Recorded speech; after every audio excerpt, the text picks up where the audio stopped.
तय नहीं कर पा रही है कि निशाना किसको बनाए, कांग्रेस पार्टी को बनाए, आतंकवादियों को बनाए या पाकिस्तान को बनाए। आज इस स्थिति में निशाना एक ही होना चाहिए, आतंकवादियों के खिलाफ हमें लड़ना चाहिए, पाकिस्तान को सही जवाब देना चाहिए। खामखा वो कांग्रेस पार्टी को निशाना बने रहे हैं। देखिए, पहले से हमने कहा है, 22 तारीख से हम कह रहे हैं, 22 की रात को हमने सर्वदलीय बैठक की मांग की। 2 दिन बाद सर्वदलीय बैठक हुई, प्रधानमंत्री मौजूद नहीं थे, ठीक है, हम गए, खरगे जी गए, राहुल जी गए। 24 तारीख को ही सीडब्ल्यूसी का एक प्रस्ताव पारित किया गया। हमने कहा ये सबसे बड़ा संवेदनशील समय है देश के सामने, ये क्रूर आतंकवाद हत्या जो हमले हुए हैं पहलगाम में, इसके सूत्रधार पाकिस्तान है, इसको जवाब देना हमारा फर्ज बनता है और कांग्रेस पार्टी सरकार के साथ है। हम आम सहमति बनानी चाहिए, वो सरकार की जिम्मेदारी बनती है। पर हमने ये भी कहा कि इसको ध्रुवीकरण की राजनीति मत बनाइए।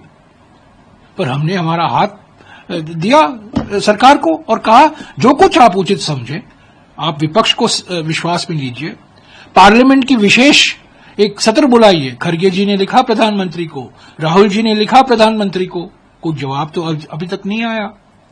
और देखिए, जो लोग निशाना बना रहे हैं कांग्रेस पार्टी को, 28 नवंबर 2008 को क्या हुआ?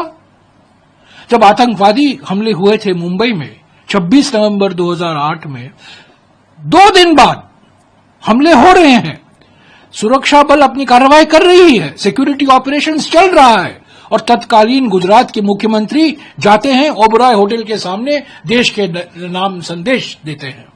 ये कभी नहीं हुआ है, कभी नहीं हुआ है, कोई भी ऐसे मुख्यमंत्री नहीं करता।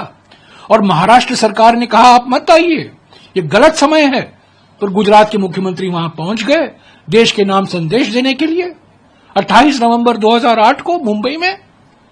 और उसी दिन सारे अखबारों में बीजेपी की ओर से ये एडवर्टाइजमेंट निकलता है, सारे अखबारों में। ये हिंदुस्तान टाइम्स देखिए और ये देखिए एडवर्टाइजमेंट बीजेपी का, और क्या कहता है?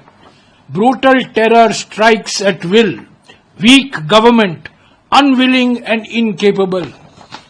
ये बीजेपी का एडवर्टाइजमेंट 28 नवंबर 2008 को। आतंकवादी हमले हो रहे हैं मुंबई में, सुरक्षा बल अपने काम कर रहे हैं आतंकवादियों के खिलाफ, और गुजरात के मुख्यमंत्री पहुंच जाते हैं मीडिया का सामना ड्रामा करने के लिए, और ये एडवर्टाइजमेंट निकाला जाता है। ये है बीजेपी का असली चेहरा। हमने हमेशा, जब आतंकवाद हमले हुए हैं, कांग्रेस पार्टी सत्ता में है, तो आतंकवादियों के खिलाफ हमने कार्रवाई की है। और जब हम विपक्ष में हैं, हमने हमेशा कहा है संवेदनशील समय में राष्ट्रीय मुद्दों को लेकर हम एक हैं, देश को एक होना चाहिए, एकजुटता की जरूरत है। हमने कभी राजनीति नहीं की है।